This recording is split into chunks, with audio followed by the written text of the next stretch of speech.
नमस्कार, मेरा नाम आलोक है। आप लाइव देख रहे हैं। इस वीडियो के माध्यम से हम आपको पूरी तस्वीर साफ करने की कोशिश करेंगे। बिहार में मंत्रिमंडल का विस्तार होना है और अभी तस्वीरें धुंधली धुंधली ही दिख रही हैं। देखिए, नामों पर कई सारी चर्चाएं हो रही हैं और 16 अगस्त को ही बिहार में मंत्रिमंडल का विस्तार हो जाना है। ये बात भी लगभग तय है। देखिए, कई सारी जगहों पर ये खबरें चल रही हैं कि लालू प्रसाद यादव भी बिहार आ सकते हैं, लेकिन आरजेडी के कई वरिष्ठ नेताओं से हमने बातचीत की। दिल्ली से लेकर के पटना तक बैठे हुए कई आरजेडी के वरिष्ठ नेताओं से बातचीत हुई।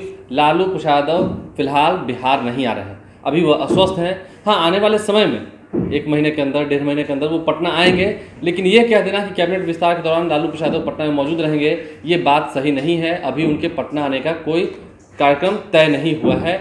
फिलहाल मंत्रिमंडल विस्तार पर जब सबकी निगाहें टिक चुकी हैं, तो देखिए कई सारे नामों की चर्चाएं हो रही हैं। उन नामों पर से हम अब पर्दा हटाएंगे जो नाम कन्फर्म हो चुके हैं। देखिए, कई सारे नामों की चर्चा है, 2 नामों की चर्चा है, इसमें फेरबदल हो सकता है।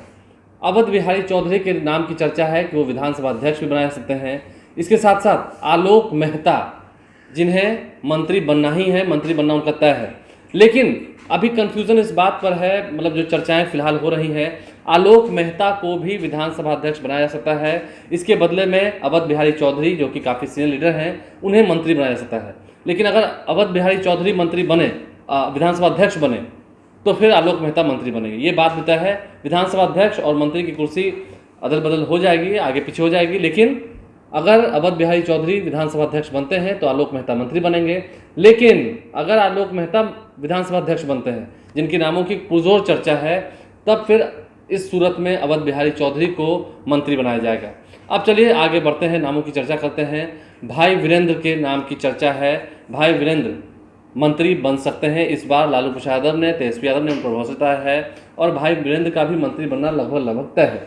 देखिए, तेजस्वी यादव कल देर शाम को जब दिल्ली से पटना लौटे थे, उसके बाद उन्होंने मुख्यमंत्री आवास जाकर नीतीश कुमार से मुलाकात की है और जो खबर पुख्ता है, वो चिट्ठी, वो लिस्ट जो तैयार की गई आरजेडी की ओर से, वो मुख्यमंत्री नीतीश कुमार को सौंप दी गई है, जिसमें कई सारे ऐसे नाम हैं, कई सारे ऐसे चेहरे हैं जो कि मौजूदा समय में पहली दफ़ा ही जीत कर आए हैं, पहली दफ़ा ही चुन कर आए हैं, जनप्रतिनिधि हुए हैं और उनका मंत्री बनना तय हो चुका है।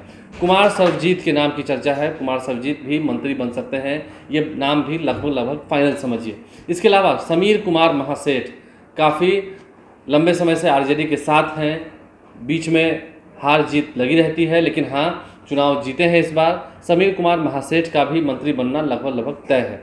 इसके अलावा देखिए, सुनील सिंह जो कि आरजेडी के एमएलसी हैं, उनके नाम की भी चर्चा है, उनका भी मंत्री बनना तय है। लेकिन अब अगर हम बात करते हैं, देखिए A to Z की बात हो रही है, क्योंकि सभी जाति धर्म समुदाय के लोगों को साथ लेकर चलने की बात होती है।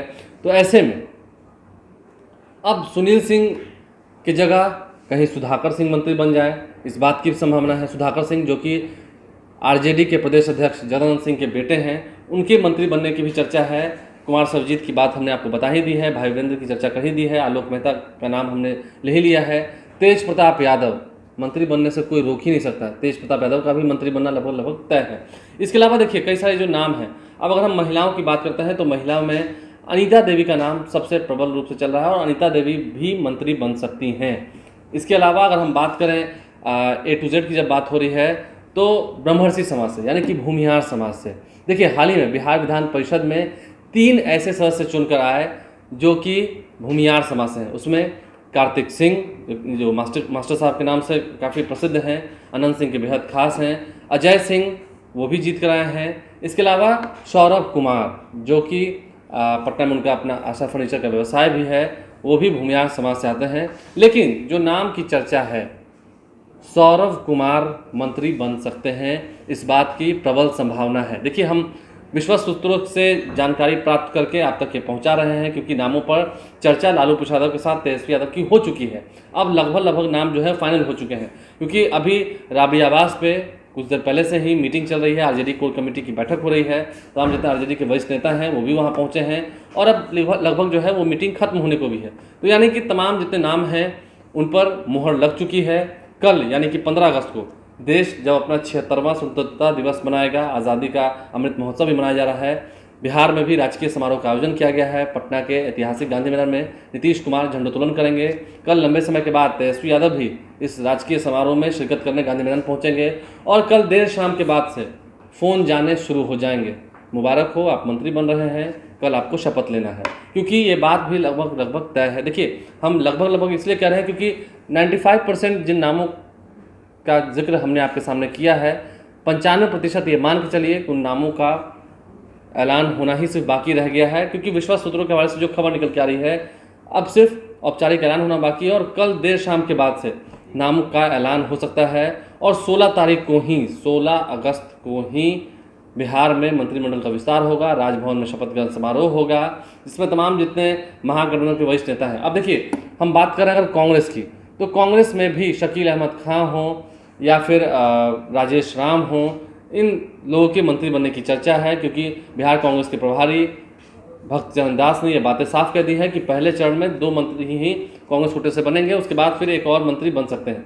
मदन मोहन झा, जो कि बिहार कांग्रेस के प्रदेश अध्यक्ष हैं, उनका भी नाम इस लिस्ट में शुमार है। अब देखिए, जब हम मंत्रिमंडल विस्तार की बात कर रहे हैं तो इस बात को याद रखिए, तेजस्वी यादव और आरजेडी ने इस बार इस बात को तय कर लिया है, ऐसे लोगों को मंत्री बिल्कुल नहीं बनाएंगे। कैसे लोगों को नहीं बनाएंगे? जिन लोगों पर बाहुबल का टैग लगा हो, जिनसे छवि धूमिल हो, डे 1 से ही हर तरफ बातें निकलनी शुरू हो जाएं, लोग सोशल मीडिया पर लिखना शुरू कर दें कि देखिए इन पर तो ऐसी ऐसी धाराएं लगी हुई हैं। जैसे कि मेवालाल चौधरी के केस में आपने देखा था, जब बिहार में एनडीए की सरकार बनी थी और मेवालाल चौधरी को शिक्षा मंत्री बनाया गया था, तो 1 से 2 दिन के अंदर ही जब वो विभाग पहुंचे थे, विभाग में अपना योगदान देने के लिए, योगदान तो उन्होंने दिया, विभाग उन्होंने ज्वाइन भी कर लिया, लेकिन ठीक 2 से 3 घंटे के अंदर मेवालाल चौधरी को इस्तीफा देना पड़ा था, क्योंकि मंत्री बनाकर नीतीश कुमार ने उस वक्त काफ़ी बड़ी भूल कर दी थी। तो ऐसे किसी व्यक्ति को जिस पर कोई गंभीर मामला हो, जिसकी छवि दबंग वाली हो, उसे तो मंत्री बिल्कुल नहीं बनाया जा रहा है। अब अगर मंत्रियों की ही बात कर रहे हैं तो इसमें ललित यादव, जो कि आरजेडी के लंबे समय तक मुख्य सचेतक रहे हैं आरजेडी पार्टी की ओर से विधानसभा में, उनका भी मंत्री बनना तय माना जा रहा है। ललित यादव को भी मंत्री बनाया जाएगा। तो ऐसे में कई सारे ऐसे नए चेहरे भी हो सकते हैं। देखिए, ऋषि यादव की अगर हम बात करें, औरंगाबाद से वो जीत के आए हैं, उनके भी नाम की चर्चा है कि उन्हें मंत्री बनाया जा सकता है। अगर हम अब अल्पसंख्यक समुदाय की ओर बढ़ते हैं तो शहनवाज आलम, जो कि हाल ही में एआईएमएम से टूटकर, एआईएमएम को छोड़कर वो आरजेडी में पहुंचे हैं, अब वो आरजेडी के विधायक हैं। शहनवाज आलम का भी मंत्री बनना तय है, इस बात को भी आप कंफर्म मान के चलिए।